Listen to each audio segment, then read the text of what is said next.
আজকে কথা বলবো সেক্স উইদাউট কন্ডম। কন্ডম ছাড়াও জন্ম নিয়ন্ত্রণে বেশ কিছু পদ্ধতি রয়েছে এবং এই পদ্ধতিগুলো বিভিন্ন ধরনের। আমরা যদি এভাবে বলে থাকি যে জন্ম নিয়ন্ত্রণের ক্ষেত্রে পদ্ধতিগুলোকে প্রধানত দুই ভাগে ভাগ করা হয়েছে। একটি হচ্ছে স্থায়ী পদ্ধতি এবং আরেকটি হচ্ছে অস্থায়ী পদ্ধতি। স্থায়ী পদ্ধতির মধ্যে কিন্তু নারী এবং পুরুষদের ক্ষেত্রে ভিন্ন ভিন্ন রয়েছে। নারীদের ক্ষেত্রে রয়েছে টিউবেক্টমি এবং পুরুষদের ক্ষেত্রে রয়েছে ভেসেক্টমি। অস্থায়ী পদ্ধতিকে আবার কিন্তু দুই ভাগে ভাগ করা যাচ্ছে।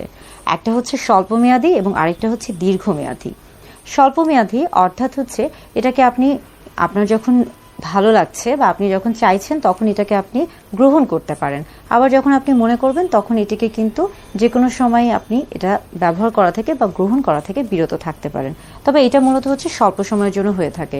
এবং অস্থায়ীর মধ্যেও যেটা আছে যে দীর্ঘমেয়াদী, সেটাও কিন্তু আপনি চাইলে, অর্থাৎ এটাও কিন্তু রিভার্সিবল, আপনি যখন চান আপনি কিন্তু চাইলে সেটাকে আবার পুনরায় কিন্তু ব্যবহার করা থেকে নিজেকে বিরত রাখতে পারেন। এখন আসি যে অস্থায়ী পদ্ধতির মধ্যে একটি হচ্ছে স্বল্পমেয়াদী এবং আরেকটি হচ্ছে দীর্ঘমেয়াদী।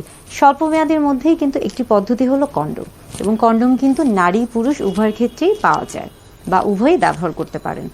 এখন কন্ডম ছাড়াও আরও বেশ কিছু স্বল্পমেয়াদী অস্থায়ী পদ্ধতি রয়েছে এবং সেগুলো হচ্ছে মূলত মহিলাদের ক্ষেত্রে বিভিন্ন ধরনের খাবার বড়ি বা আমরা বলে থাকি ওসিপি, ওরাল কন্ট্রাসেপটিভ পিল পাওয়া যায়। বাজারে বিভিন্ন রকমের পিল রয়েছে, যেমন মিনি পিল রয়েছে, কম্বাইন্ড পিল রয়েছে। অর্থাৎ মিনি পিল যেটাতে কিনা শুধুমাত্র প্রজেস্টেরন হরমোনটা থাকে, আর কম্বাইন্ড পিলে সেখানে কিন্তু হচ্ছে বিভিন্ন ধরনের হরমোন একসাথে থাকে। পিল ছাড়াও আরও বেশ কিছু জন্ম নিয়ন্ত্রক রয়েছে। এগুলো হচ্ছে অস্থায়ী এবং স্বল্পমেয়াদীর মধ্যে। যেমন আপনার রয়েছে ইমপ্ল্যান্ট কিন্তু মহিলারা ব্যবহার করতে পারেন বা গ্রহণ করতে পারেন। এটি মূলত দেখা যাচ্ছে হাতে একটি কাঠির ন্যায় একটা ছোট্ট জিনিস ঢুকানো হয়ে থাকে এবং সেটা কিন্তু আপনাকে প্রায় 3 থেকে 5 বছর পর্যন্ত সুরক্ষা দিতে পারে। তবে আপনি চাইলে যে কোনো সময় এটিকে কিন্তু গ্রহণ করে এটিকে কিন্তু বের করতে পারেন। অর্থাৎ হচ্ছে আপনি যদি চান যে না, আমি ইমপ্ল্যান্ট গ্রহণ করব না বা আমার এটা এখন হচ্ছে সহ্য হচ্ছে না বা আমার পছন্দ হচ্ছে না বা ভালো লাগছে না, সেই ক্ষেত্রে কিন্তু আপনি এটাকে যে কোনো সময় খুলে ফেলতে পারেন।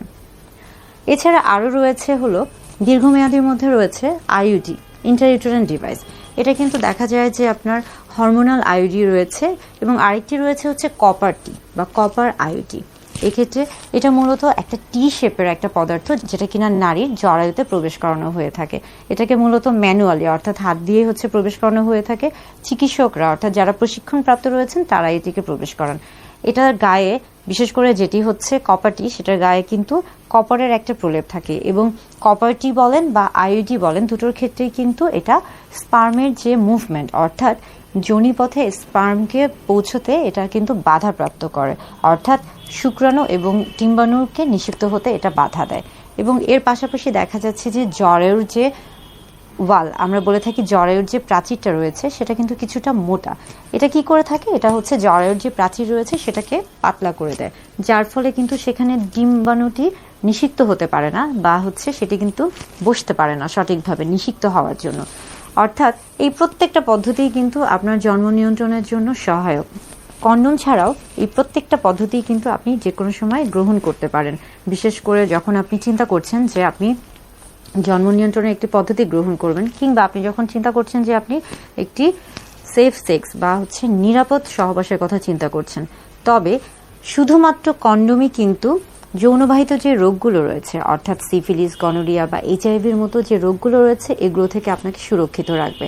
অর্থাৎ আপনি যদি দুটো দিক থেকে নিজেকে সুরক্ষিত রাখতে চান, অপরিকল্পিত গর্ভধারণ এবং যৌনবাহিত রোগগুলো থেকে নিজেকে প্রতিরোধ করতে চান, সেক্ষেত্রে কিন্তু কন্ডোমের ব্যবহার